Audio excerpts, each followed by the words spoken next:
Hi, welcome to this session on what is the changing role of the CIO in the age of AI.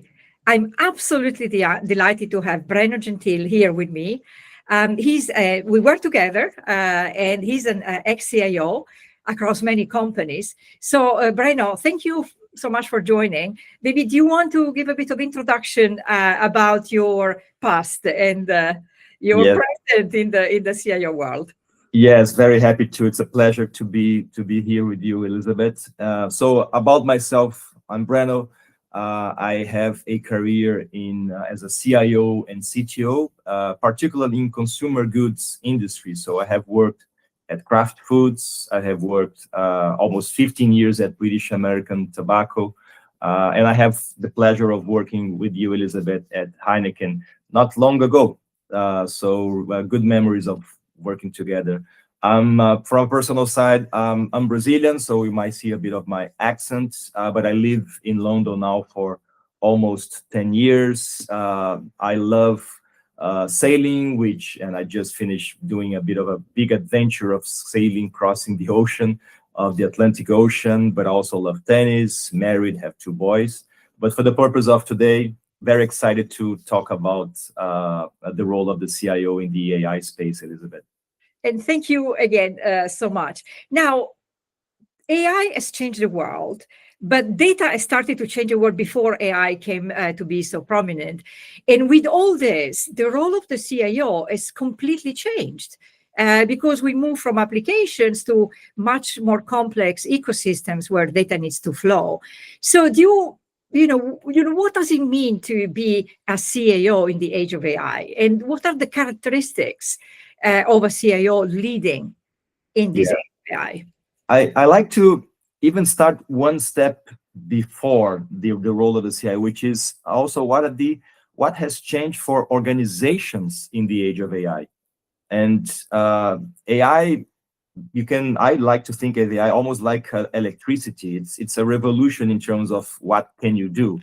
And the organizations that really grasp what AI can do for them and rethink their business with the lens of what AI can do, I believe are the ones who are really going to bring huge competitive advantages. And actually, some of the researches we read already show that the companies that are forward in adopting AI, but not just adopting as a tool, but adopting as a new way of doing business, rethinking their businesses, are the ones who are getting the biggest value, whether this is productivity or even better on top line growth for the company. So I believe that is the real revolution that AI brings to organizations. And the CIO, I believe, has a fundamental role to be the orchestrator of that transformation in organizations. And historically, CIOs many years ago have been seen as a supporting role that will, bring the tools, install the tools, and make things work. And I believe the fundamental change is that CIOs now become an orchestrator of transformation because AI, technology, digital are driving transformations. However, it is so new that there's little people in organizations that truly understand what does it mean. Do I just go and buy licenses of, I don't know, ChatGPT, and then I'm going to transform my business? We know that's not the case. So the CIO has this role of being truly a orchestrator of transformation, the person that can translate what AI and other technologies can do, and help the organization to not just adopt but transform. I think that is the fundamental change. And as you said, that is a seismic change, and also because the world of software application is completely and radically different from the world of data flowing in the organization and the complexity of the ecosystem. So again, if we reflect on that, what has changed from managing applications to actually managing data flows? I think the first is recognizing the data flows. The data has become more important than the applications themselves. You can change an application today much faster than a data flow. So for a company, a data flow, I believe it's much more permanent.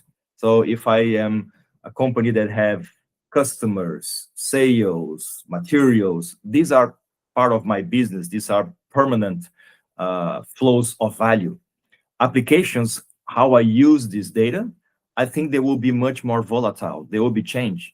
And I think every probably week we see a new app that uses AI to provide some value.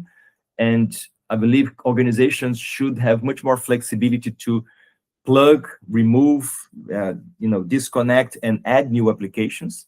So the applications become much more, changing in the space of an organization. However, the data flows not. The data flows are, I believe, permanent. They should have, as we all know, cover all of the possible data sources that are important for the organization, but it must be with the right quality, with the right consistency, and all the rules that a proper data should have. So I think the importance of data flows, in my opinion, became higher than the importance of the application themselves. Yeah, that's again, it's a big change. And another big change is the emerging role of data. So we work together very effectively, and I absolutely enjoy with you. But in many organizations, the data function sometimes is at odds with the CIO function, or sometimes the CIO neglects what data is doing, or completely outsource. So how does the CIO best work with a colleague in data, a chief data officer? Yeah, I think the first is every CIO should upskill, should educate him or herself about the role of data. And I believe my colleagues, the ones that I speak frequently, they truly get it, and they are very literate. I believe if you cannot, as a CIO, really understand the role of data, it will be very difficult to perform the role of a CIO and to really influence the organization. So I think the first is to really understand what lies behind really having a good data in the organization. Then how the organization of IT or a chief data officer or a data lead is set up, I think will be different company to company. We had a partnership at Heineken. Other organizations might have a CIO with a data lead reporting. Irrespective of who reports to whom, I think that the CIO should be a huge, call it facilitator for the data role or the data lead of the organization to be successful, because it's a activity that can become quite specific in some ways, quite time consuming, high effort, especially when you have a legacy company that has histories, years of data that will probably not be in the good quality. So how do you convince the organization to invest in setting the right governance, fixing the past, and making things right for the future? And at the same time, linking all of these investments that are needed to generating value, because I think that's the other side of the story. The CIO should help the data lead link what is the effort required for putting the data organization in the right stage, but how that is going to be translated into business value. And I think there's another potential risk, is that I think, and that's something that you also know very well. There are some probably organizations where they have a data lead that becomes too siloed in the organization and doesn't speak the business language, and is not able to translate what is needed to be done into business value. And I think that is the key risk. And I think a CIO should be that huge facilitator of enabling the data function to be effective in an organization. And then, Breno, I always absolutely appreciated the structure that you brought and the programs, because you can't just pilot things in data now. Yes, indeed, you should pilot that, but you can't just think of trying things out and hoping that it works, isn't it? The world is becoming much more complex. So can you maybe reflect on the importance actually of, setting up the programs, finding the right resources, sort of making sure that there is then a return on investment, or if it's experimentation, fine, we accept the risk. But that's a really big part and super crucial to the success of the data and AI in general. I agree. And as you said, I believe it's important to have a structure in how you unlock value of AI for organization, which happen through initiatives, projects, and it doesn't matter if those are huge multi-year transformation projects or small. I think there's a minimum structure needed, and one of my key learnings is that I usually see 5 elements that are critical when you are structuring a project or initiative that will leverage AI. Those 5 elements for me, the first one start with the business problem or the business challenge or the business opportunity. So if I'm going to use data and AI, what is the area of opportunity in my business that I'm going to address? So, for example, if I'm looking at an opportunity to improve my sales, I will probably look at I need the sales data, historical price data, margins, etc. But I should see that the opportunities to potentially improve my revenue. So that's the business opportunity for me. That's the element number 1. Element number 2 is the data itself. So if I want to solve a problem or a challenge for my business that around sales, I have to have all of the data related to that domain. Can be historical sales data, Nielsen. We were talking a little bit before about Nielsen data about the market, etc. So I have to have the data, should be available, should be with the right quality, should be accessible, etc. So that's element number 2. Element number three is the technology, and that's AI is a very broad practice. So is it going to be a case where I'm going to use predictive AI or generative AI? And even in predictive AI, you have different flavors. I'm going to use machine learning, or which models am I going to use? Am I going to buy a product that already has models pre-made, or am I going to build? And there's a number of choices in the technology that are super critical to be done. And for me, that's element number 3. Then element number 4 is the people, because there is no transformation in an organization if people don't transform the way they work as well. And we know this. We can bring the best data flows, the best AI models, and the best technology, but if no one is going to use it, it's not going to change anything in the organization.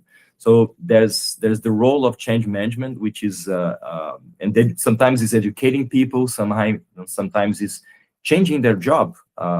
There are cases where you fundamentally change a process through AI, and the way that a job existed before in an organization will be totally different in the future. So that's an element number 4. And element number 5 is it's important to be aware of the risks. Are we dealing with significant risk? If we are, for example, having an opportunity that uses consumer data, we have to be obviously pretty much following all of the consumer data legislation, depending on the country you have. If I'm going to be working with some external data, is my data flow secure? So there's a number of risks associated that have to be fully aware and mitigated. So this is, for me, element number 5.